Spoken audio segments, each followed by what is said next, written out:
Hi, welcome to Oma's Kitchen. Oregano.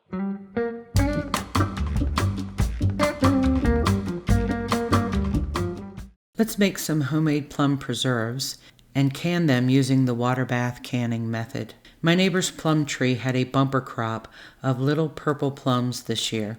They weren't going to use them, so I went and picked them with their permission, of course. They were a bit hard at first, so I put them in paper bags on my table for several days until they ripened and softened a little. Paper bags work for ripening most fruits like plums, apples, and mangoes.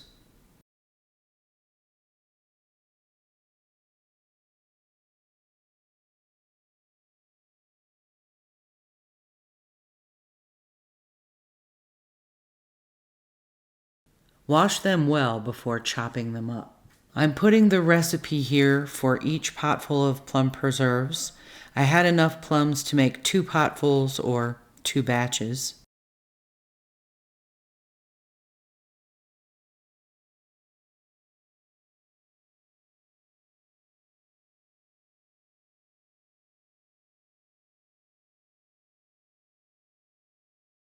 This is quite a few plums. You'll see my box of Sure Gel fruit pectin.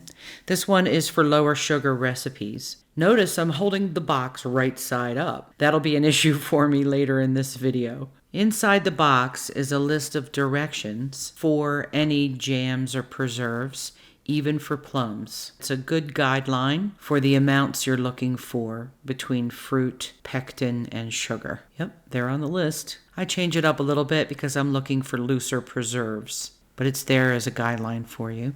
As for equipment, you'll need a large canning pot with a rack, some new lids, some rings, and canning jars. For preserves, you'll see that I have some smaller jars in the top of my dishwasher. These I give as gifts to neighbors and friends. It's kind of a nice holiday gift. So if you're making preserves in the fall, you can give them out for Thanksgiving or Christmas. Run all of your jars and small equipment through the dishwasher with a heated dry cycle. If not, you'll need to boil your jars to eliminate any bacteria. This is as a canning kit, and it's really important. The tongs fit around the cans to lift them out of the boiling water. The funnel helps fill the jars without getting food on the rim where you need the jars to seal. I use the magnet tool to lift lids from the water. The stick is to eliminate any air bubbles, but not required for thinner preserves. Here's my pint jars. Make sure your lids are the right size for your jars. And notice the box is upside down. That'll be a theme here. This is the most time-consuming part of making preserves, the chopping. For fruits like plums and cherries, I recommend you wear gloves. You'll see why. Cut out the stone and trim, then chop the plums as needed.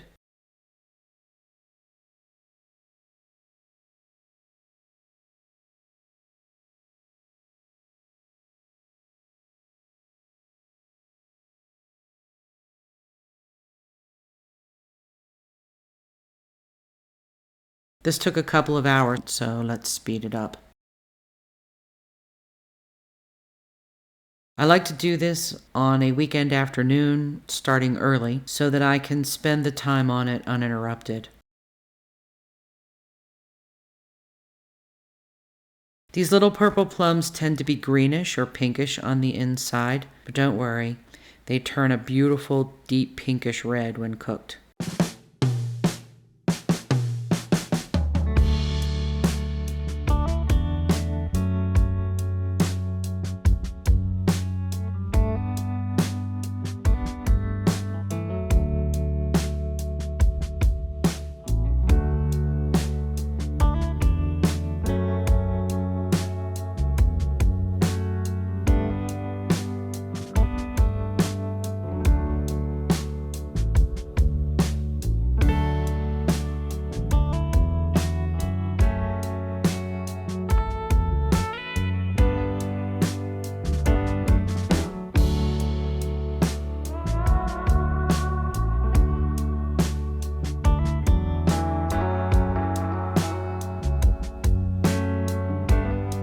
Did I mention you may want to wear gloves or these will stain your hands?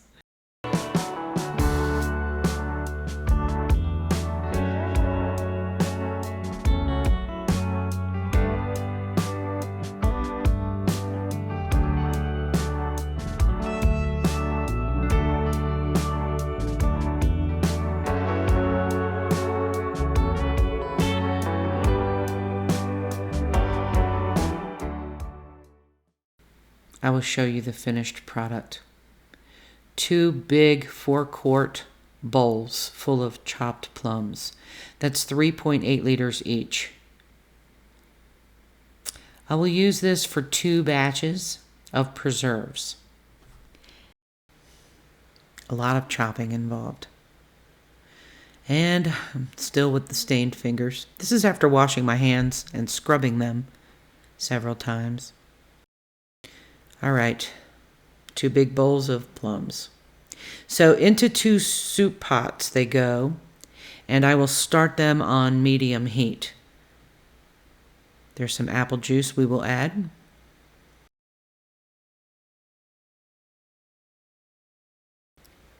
Into 2 soup pots, 1 for each bowlful. Those are heavy bowls when they're full of fruit.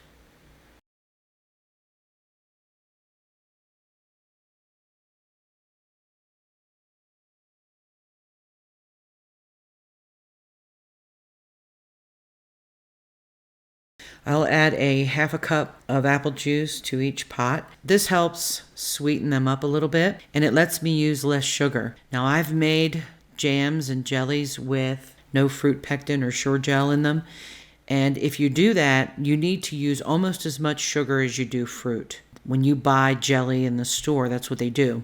They use half sugar, half fruit, or half sugar, half juice. For this, I wanted to use less sugar, so I add a half a cup of apple juice, sweeten the plums a little bit, and then I add a tablespoon of bottled lemon juice to each one. This brings up the acidity and deters bacteria.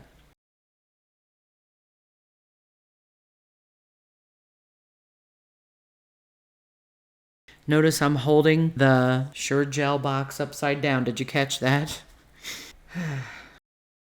I split this box between 2 batches because I wanted a looser preserves. If you want a thicker jam, I recommend using a whole box for each pot of fruit.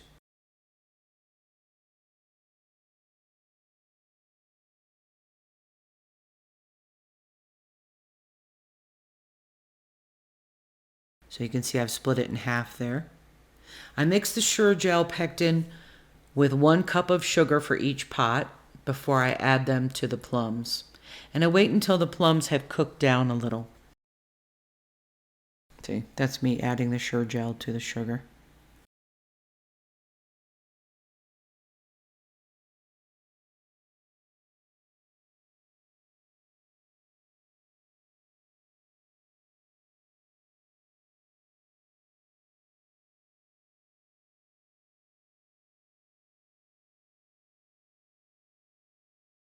You can see the plums turning a pinkish red when I stir them.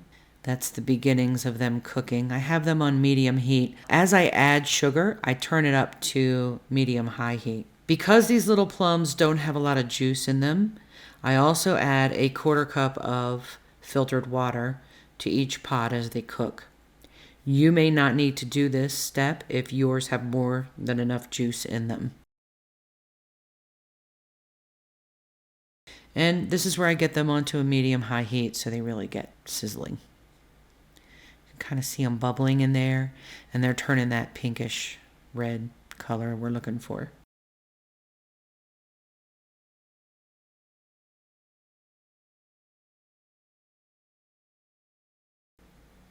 Now in goes the sugar and pectin mixture for each pot. And then stir that in fairly quickly. Once it's stirred in, get it to boil. And let it boil for a minute or so.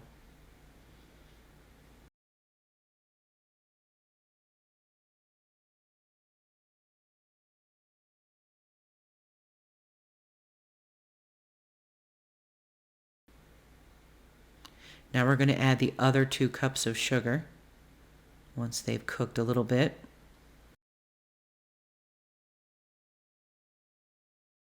So each pot will have had a half a box of fruit pectin, 3 cups of sugar, half a cup of apple juice, and a tablespoon of lemon juice, and some water if you need it, which is about a quarter less sugar or a third less sugar than you would normally use if you're not using the fruit pectin. Here it comes. 1.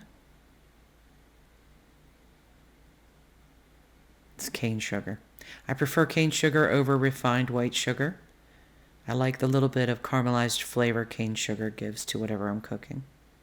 There you go. Stir that in.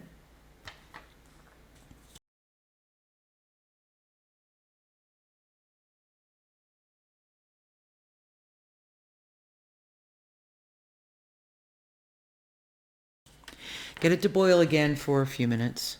Not long. Once it's good and stirred in there.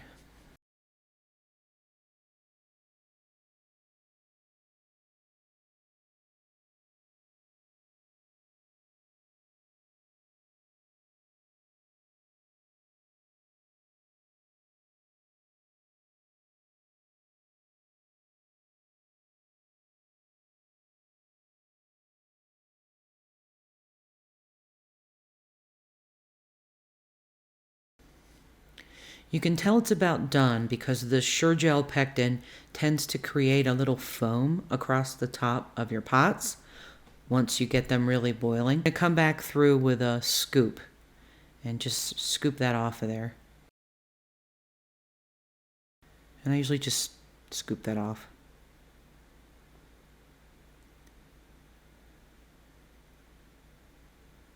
Into a bowl. There you go.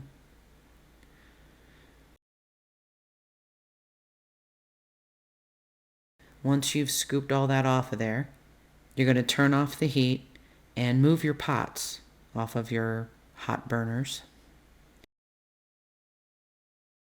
And you're going to set those aside so that you can use your stove to boil your lids and get your canning pot started.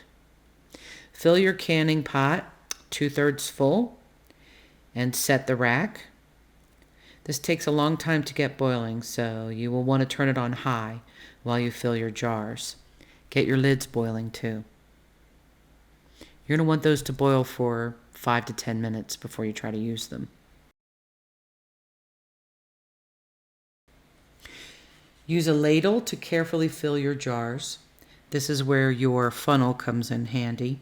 Try to keep your rims clean. Normally I don't lift the jars up when I'm filling them, but I was trying to show it for the camera, and boy, do they get hot quick. They get too hot to hold on to. Leave about a ½ inch of headroom around the top of your jars. That's the difference between where the filling ends and where your lid will go. Usually it's about the size of the threads on the jars. This way your jars don't burst open in the canner. You want to have room for them to get really hot inside.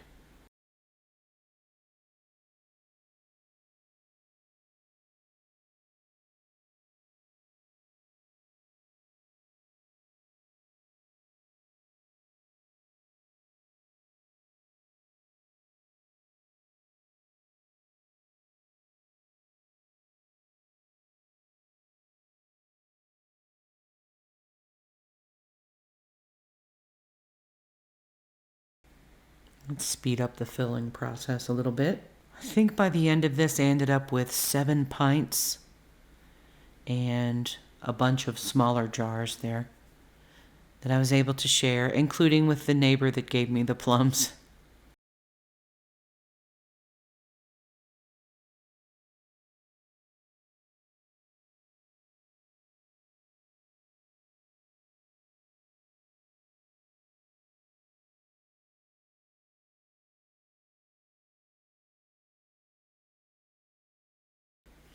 Here's the second batch.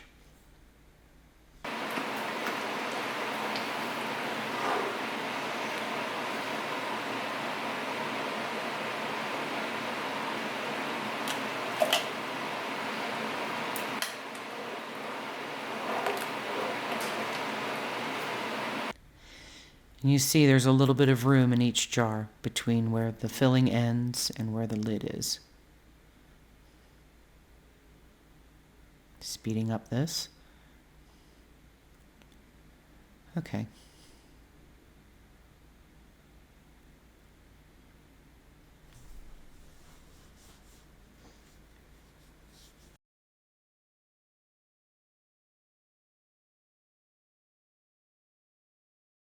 It's nice preserves.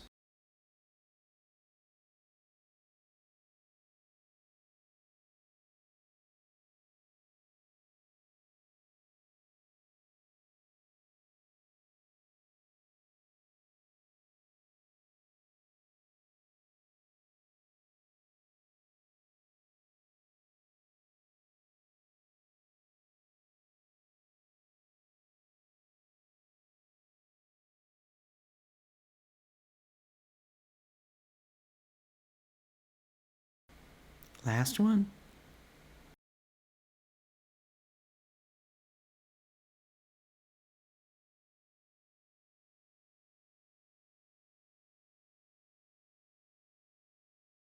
All right, using a clean, damp paper towel, wipe the edges of your jars right around the top where you want it to seal.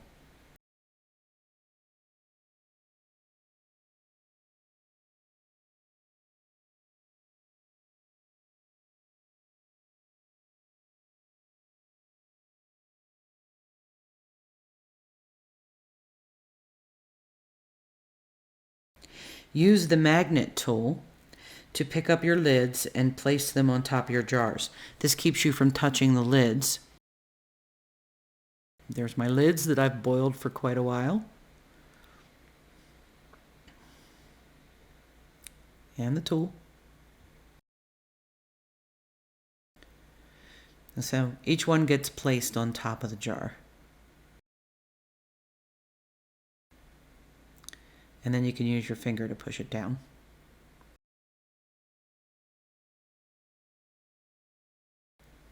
Close firmly, tight with the rings, so as tight as you can get it by hand. You can see I just kind of really test it to make sure it's on there tight. On there tight. Sometimes the little button in the center of the lid will pop down as you're closing it, which means that one's going to seal really well. Sometimes they're popped as soon as they come out of the canner, and sometimes it takes them a while. Your tongs for the jars become important now, so you don't burn yourself. This will help you pick up the jars out of the boiling water.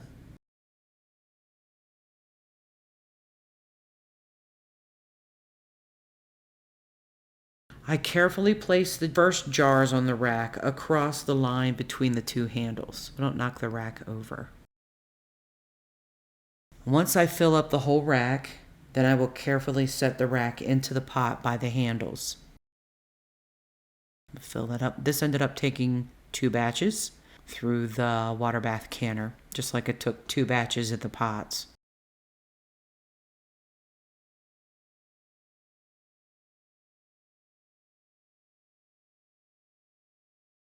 In by the handles carefully.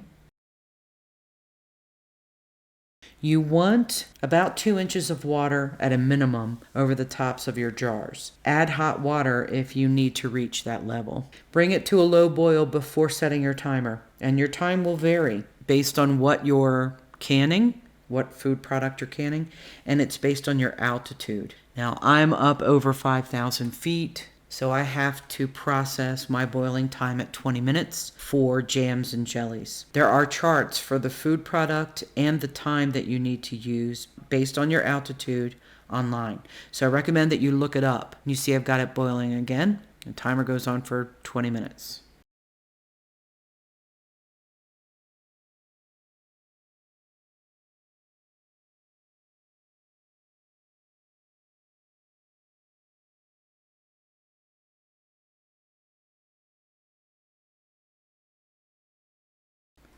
Right about the time that it's finishing, see I carefully grab the handles. I use the tongs to lift the jars and place them on a cooling rack.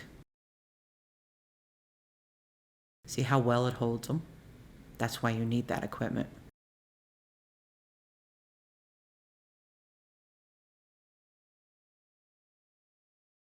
Make sure they all seal. You'll hear the little button in the center pop down as they cool. Sometimes, like the one on the left is not sealed, the one on the right is. The one on the left eventually sealed as it cooled off. You'll hear it pop. But you need them to start cooling off so you can hear them all pop. Any of your jars that don't seal, let them all cool down, and then store those in your refrigerator and use them within 2 weeks. Now, I've heard of people trying to process them one more time for 5 or 10 more minutes, and sometimes that works, but the only jars you should be giving away or putting in your pantry are ones that have sealed. If they don't seal, use them.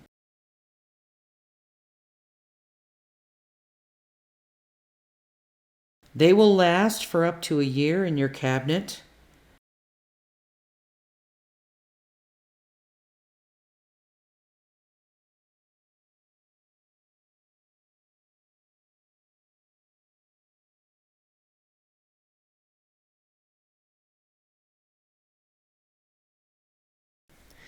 Aren't they pretty? Yes, there's a few leftover plums. I used those for a couple of other recipes. Opening a jar with a can opener, don't reuse your lids. Lids are one-time use. Once you use that equipment on it, throw it away. Once the jar is empty.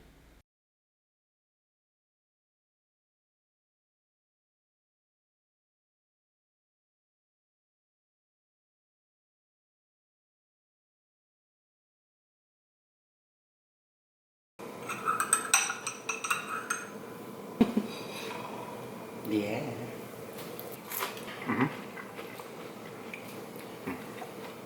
Plum preserves. Yep. Thank you for joining me in Oma's Kitchen. If you enjoyed the video, please don't forget to like and subscribe. I'll upload more tasty videos soon, and a special shout out to Moon Pie and Lil Bit. Till next time. Oregano.